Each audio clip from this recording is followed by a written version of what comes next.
BMDC কর্তৃক ৪ বছর মেয়াদী ডেন্টাল ডিপ্লোমাধারীদের পেশাগত নিবন্ধন ও কর্মসংস্থানের দাবিতে মানববন্ধন ও বগুড়ায় জেলা প্রশাসকের মাধ্যমে প্রধানমন্ত্রী বরাবর স্মারকলিপি প্রদান করা হয়েছে। বাংলাদেশ ডেন্টাল পরিষদের কেন্দ্রীয় কর্মসূচির অংশ হিসেবে বগুড়া জেলা প্রশাসকের কার্যালয়ের সামনে ঘণ্টাব্যাপী মানববন্ধন অনুষ্ঠিত হয়। এতে বক্তব্য রাখেন বাংলাদেশ ডেন্টাল পরিষদের বগুড়ার সভাপতি আশরাফুল ইসলাম, সাধারণ সম্পাদক রিপন বিশ্বাস তন্ময়, যুগ্ম সাধারণ সম্পাদক মোশাররফ হোসেন সহ নেতৃবৃন্দ।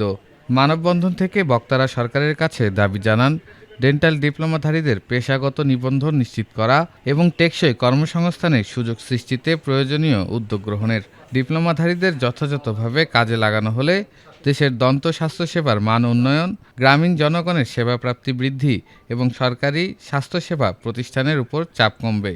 মানববন্ধন শেষে জেলা প্রশাসকের মাধ্যমে প্রধানমন্ত্রী বরাবর স্মারকলিপি প্রদান করা হয়েছে। বিভিন্ন সমস্যায় জর্জরিত হয়ে ভুগতেছে।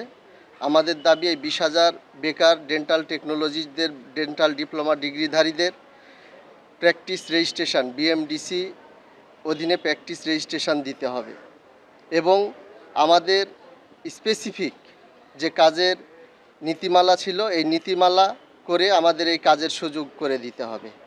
এটা মূলত আমাদের দাবি। এই দাবি নিয়ে আমরা আজকে আসছি।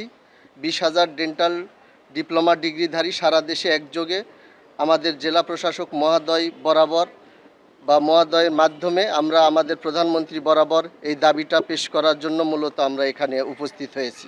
ডিসির রেজিস্ট্রেশনের মাধ্যমে আমরা সীমিত পরিসরে আমরা চিকিৎসা দিতে চাই। এজন্য আমরা আজকে জেলা প্রশাসকের কাছে এসেছি স্মারকলিপি দেওয়ার জন্য।